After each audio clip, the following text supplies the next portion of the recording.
Welcome to the AUC Author Series. In this series of interviews, we highlight the creative and academic works of our Atlanta University Center members.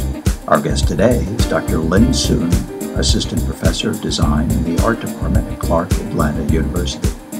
Dr. Sun will be discussing her latest project, At the Boundary. Hi, we're lucky to have Dr. Lynn Sun from CAU's Art Department. She's a Assistant Professor of Design. Thank you so much for coming today. My pleasure. Tell us about one of your latest projects. I was, with my my collaborator. His name is Sun. He's an assistant professor in design in West Michigan University. So we were fortunate to host an exhibition in the CAU Woodruff Library, the gallery here. So the title of the exhibition is called At the Boundary. It is actually a whole body of creative work that reflects our Western and Eastern view and insights about our cultural differences, and especially in the linguistic aspect. And what got you interested on this topic, looking at languages and using that in art? Well, as you can see that both of us come from a bilingual background and naturally as a bicultural background. A language builds up a culture and also sums up a culture. We can see culture through languages, so it's really in our, I think it's in our blood when we are in a different country, in a different area. It's very natural for us to think that how different we are in many aspects, and in particularly because we are both in academia, we have exposure to many different a variety of different sources of people than many other let's say Chinese immigrants here. So I think we should we just agree that we should share this whole thinking about language and culture. Did you do any academic study of language, or was it more your observation? It's both, actually. First of all, being here, for myself, being here for more than 10 years, I have built up my own observation, lots of things, because I have been to the north, I've been in New York for 5 years, and then here to the south. So for myself, it's really a good experience. Same thing for Liam. We also did quite a lot of academic research. We did use the library resources for example, I myself is very fond of using the dissertation abstract, because I think for the dissertation abstract you can find lots of resources for people who has done very intensive research over this area. So I did find a few research topics over language, culture, and immigrant culture, and linguistics placement, something like that. Take us through your process. When you get an idea for a work, what happens then? When I get an idea for work, that usually it's really a very conceptual process. It takes a long time. I would again look for all kinds of information. It includes daily news and archive items, and even internet, because people doing blogs all the time and they share information so fast. And for our special topic, I do lots of research back in China. I mean, not physically going back to China, but we share internet resources again. We do lots of blogging and search and try to find something. In particular, what interests the most is how people, what kind of discussion they have right now, what kind of images they have. I mean, back there in China, what do they think about us? Because it's kind of for us, it's kind of very strange phenomena that we are kind of being in a process of being absorbed into a dominant culture, but we are still trying to retain our own identity. So it's kind of interesting to have both sides' view about us. Yeah. It sounds like you use a lot of technology for your works. How do you take something that's virtual, online, that you find that interests you, and almost translate it into a piece of art? That's a very important question. because as you might notice, what I'm doing here is somehow kind of strange, because typically language is something that's non-visual. And being a visual artist here or designer here, I'm trying to picture these concepts through a visual format. So yeah, it's kind of hard for me to do that. That's why, again, conceptualization becomes so important. It's about this whole process is about meaning making, like using symbols. Interesting symbols that sometimes they are down to the earth, like people could understand. Like, for example, I have an image, showing me, like two of me, like we are. So these two are like, face against each other, and the one is with eyes open, the other is with eyes closed, and they were like mirrored, back to back, and the background is like in a metropolitan setting.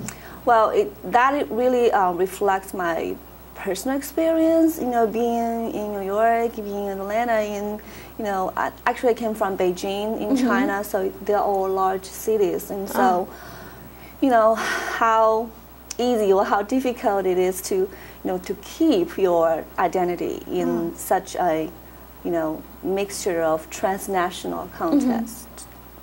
Yeah, so that's how I do it. So it's to capture the symbolic meaning, and to transfer it to represent that non-visual significance.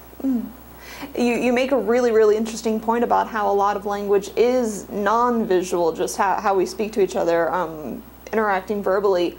But do you also take a look at the written differences between Eastern and Western languages, how sometimes our use of either words or symbols? Well, that's a brilliant question. Actually, this is my next research, or my current research, in the more the visual aspect.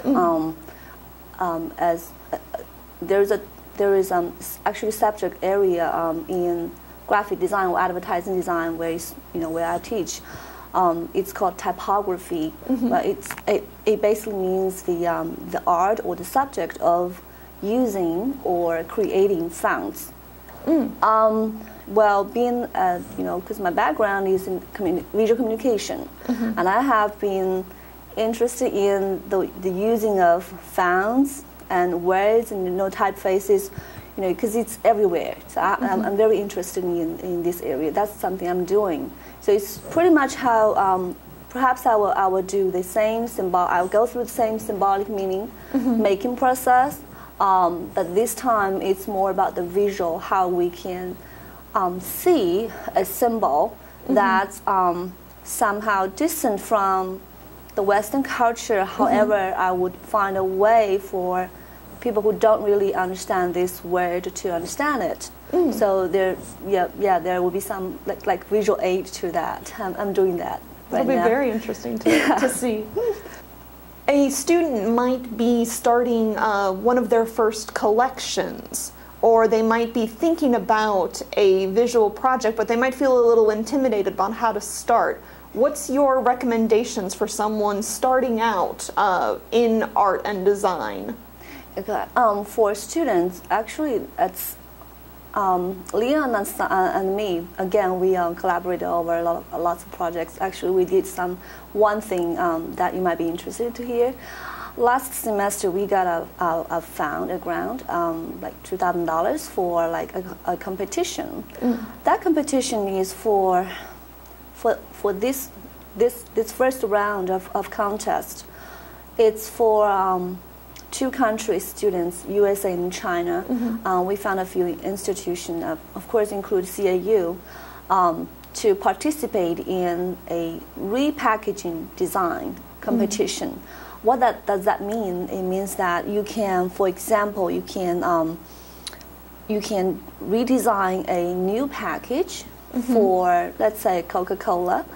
And while you're redesigning it, you need to think about not the the users that's in your own country, you have to think about the user in the other country.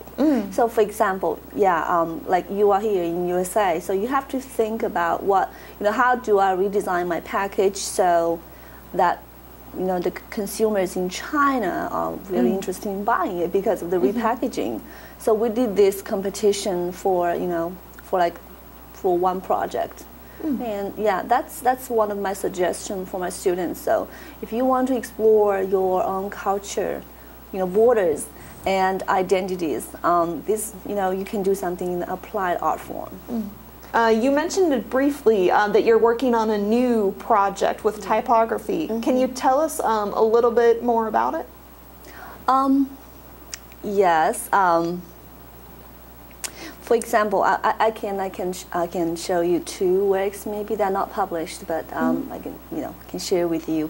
One particular one.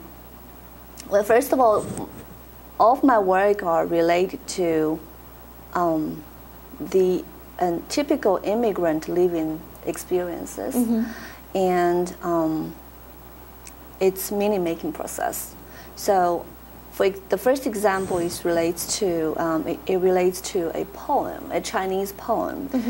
Chinese poem, they come as a, if you look at the format, it's like usually it comes like 4 sentences, and each sentence contains 5 or 7 characters.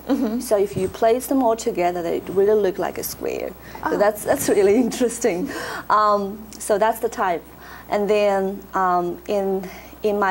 in this work, so I need to place 4 different images for each sentence. And the meaning of that poem is about a person who left his home when he's very young, and then he returned to his hometown like in his 60s or 50s or 60s. And this whole poem is about how maybe his memory about the hometown remains the same, but everything else has changed. So even when someone like a little kid sees him, they see him as like outsider instead of, despite that he does look like an insider. So, but people still suspend him like he's different, so that's the poem. It's like, I'm back to my hometown, but I'm not recognized. It's wonderful that it's a visual poem. That's really interesting. Yeah, so what I did, I don't know if they're good, but I think I like them. What I did is for each sentence, I just captured a few keywords here. Like the first sentence, the first sentence contains one word for little kid, the other one is for old. So I try to put these two as a way to contrast them. And I have again a few symbolic signs here, like a path, because I do think like time is something that you cannot change. It's really like a web of paths. Like if at this moment I sit here, there's no way that I can sit there. So it's really, you can't change it, for time. So I create path for web, and I use this, expression sign. Like if you do Skype or whatever, you can do the expression sign, like I'm happy here, happy face. So I do all these kind of happy face to incorporate contemporary, meaning to that. I also put a few, screen printing of, footprint. I use my daughter's, she's only 2, so I use hers in the beginning and I use mine in the end. It's like one stepping into the scene and the other is stepping out. So what I'm doing here is trying to get something, again, very down-to-the-earth imagery for people to understand, even though they cannot really fully understand the Chinese characters. Yeah, so that's my first example. And the second example, it's closer to the Western culture. I'm trying to do an installation, and the keywords is budget cuts. So I just first up, near and dear to everyone's heart. Okay, we need to show them here. So the budget cuts is really the keywords here on the board is only budget, but then I will use a few, because I have a friend who works for the Reserve Federal Reserve Bank, right? Okay. She has a way to get me, one box of shredded money, bill. Shredded. Yeah, shredded. Yeah, I won't get it if it's not.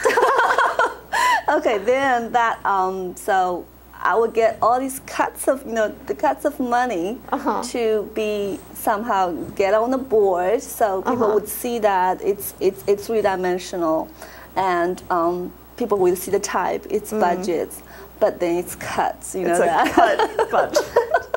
That's wonderful. Yeah, so I'm just trying to capture all the conceptual importance. That's something really fascinates me.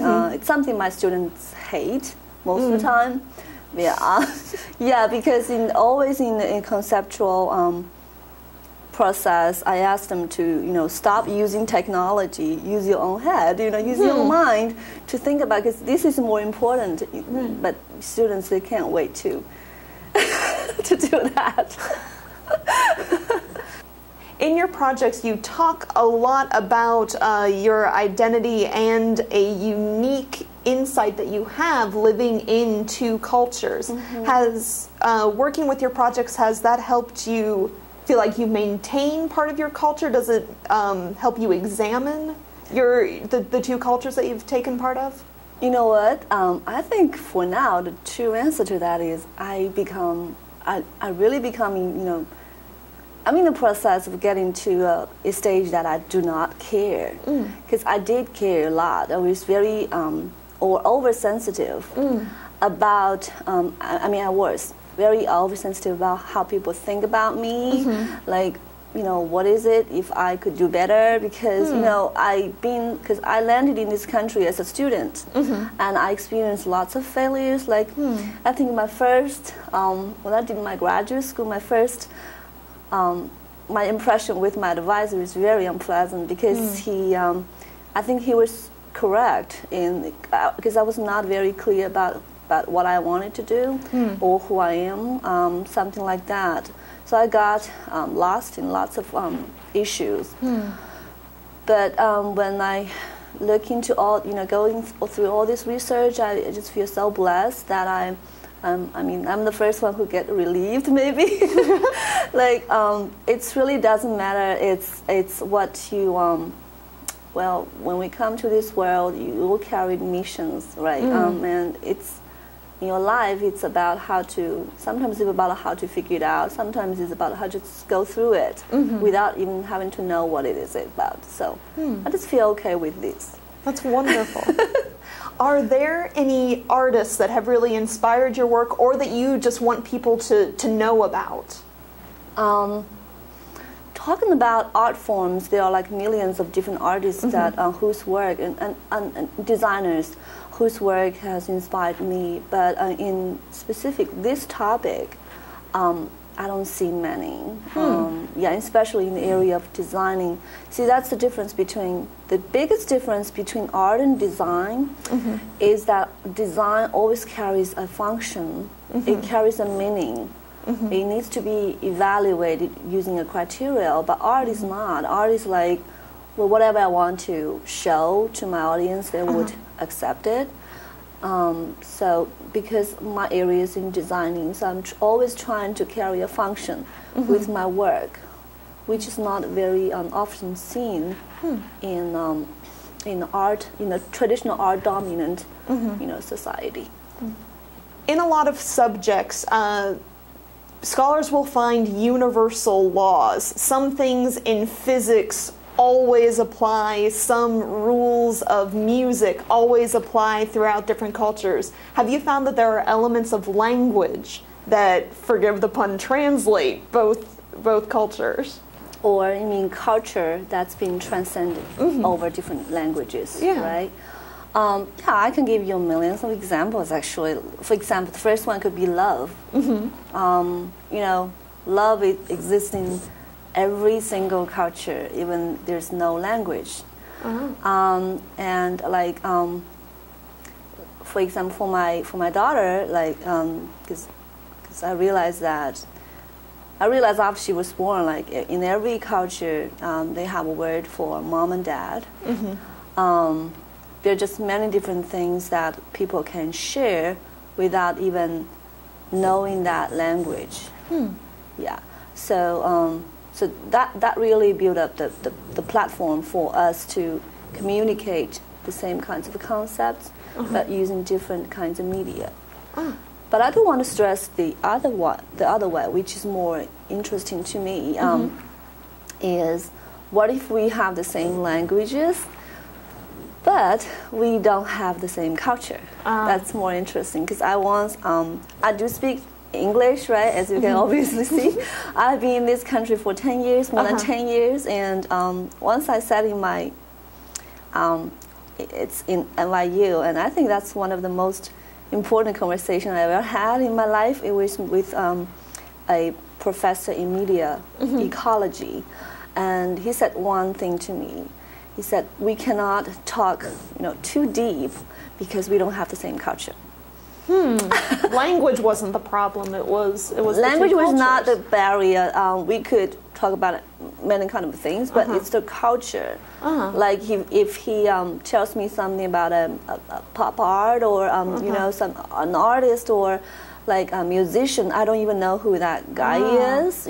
That's so I think that's the very interesting thing of the other side of the story. So we do have the universal rule to apply, but we do have varieties, of cases that you can't find the universal rule because you don't have the same culture. That's very interesting. Yeah. More and more today, English is being adopted as the official language in a lot of sectors, and a lot of people worldwide are learning English. Do you feel that there could ever be a language that allows for more than one culture, because part of the adoption of English is also an adoption of the English culture, and the two are connected? Is there a way that a language could find room for everyone's culture and still be used? Well, it's just a joke for me to answer that. If God permits, don't forget the Tower of Babel. It did already happen. Well, but to answer your question straight, I think there have been lots of scientists, even linguistic, trying to decode that mystery. Why languages are so they're like so different, and how could we get the language that everyone can understand? But unfortunately, I mean, theoretically, it doesn't seem to be possible. But we are not, I think my work here is to, maybe my work could make it a little bit easier. An example would be like if you go to an international airport, you could see the signs there. That's what designers can do, graphic designers to communicate, with a visual format. But in the linguistic form, I think it's very hard for people. Like for example, Chinese. That language is not just phonetic, it carries meaning. That's why it takes an average person in China to take 10 years to learn most of the Chinese vocabularies. That's crazy, right? You don't have to do that in English, because English is basically more, phonetic. So it's based on sound only. But in Chinese, it's not just sound; it's also the shape. Like for water, you have to remember that shape, and if you apply that shape to other words, it could be something like water, liquid, or whatever. So you have to memorize all this. So each different language, they have their own feature, their history, and again, the culture. That's why I think it's kind of hard for them for us to have one language, because if you look, actually that's one argument I think most people would argue against. Again, because if you lose a language, if you lose your own language, you're losing your own greetings, you're losing your way of cursing, right? You're losing lots of stories behind that which cannot be clearly seen in that new language. So yeah, that's my understanding of it. Oftentimes when someone is learning a new language and they're not familiar with a lot of words, they use context clues to help them out to figure out what a new word may mean.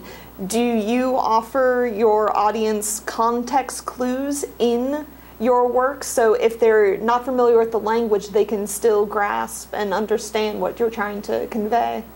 Yeah, I'm trying to,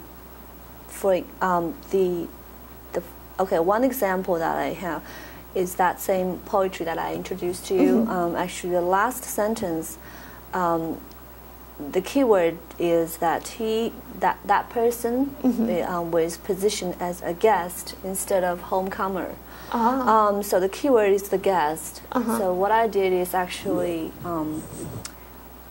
it's more like in a Western culture is like that word. I use that same Chinese character. It's calligraphic form, but that word has been transformed somehow. It looks like a person sitting on a couch. So it looks really like a person sitting on a couch. That really kind of position him like a guest. I don't know if that's the best way to show it, but I'm trying. Well, Dr. Sun, thank you very much for taking the time to speak to us. It's been a real pleasure. You too. Thank you.